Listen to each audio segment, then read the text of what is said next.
Les équipes volantes, moi je dis, c'est une mesure temporaire pendant qu'on est capable de ramener des gens de façon permanente. Le ministre de la Santé, Christian Dubé, est venu prendre le pouls du réseau de la santé ici en Abitibi-Témiscamingue, mais dans un contexte de pénurie de main-d'œuvre et de services de soins de santé fragilisés, comment compte-t-il inciter le personnel soignant à venir travailler dans la région?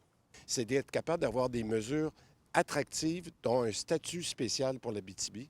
Ça a été prévu dans nos conventions collectives. Je viens de rencontrer les 3 syndicats qui nous ont donné des suggestions, eux. C'est quoi ces mesures-là qu'on devrait s'entendre rapidement pour accélérer l'engagement de personnes de façon permanente. Le ministre reconnaît qu'il faut aussi trouver des accommodements régionaux pour les médecins. Une fenêtre s'ouvre d'ailleurs dans les prochains mois pour négocier une convention avec eux. Les médecins ont besoin d'avoir peut-être une tarification différente quand ils vont à domicile versus quand ils voient un patient en clinique ou à l'hôpital ou en urgence. C'est ça que j'ai beaucoup entendu. Il y a des particularités, je le dis, avec nos régions.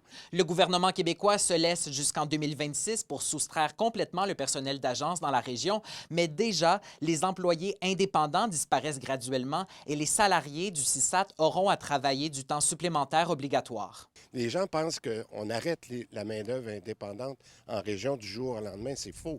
On a 3 ans pour le faire.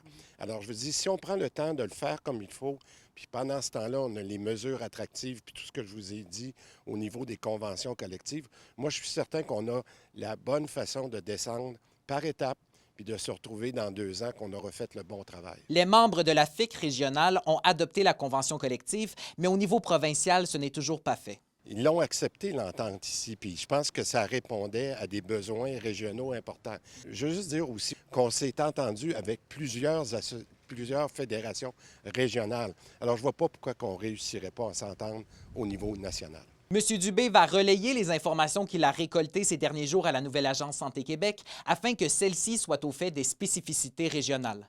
Félix Blaquière, RNC Nouvelles, Val-d'Or.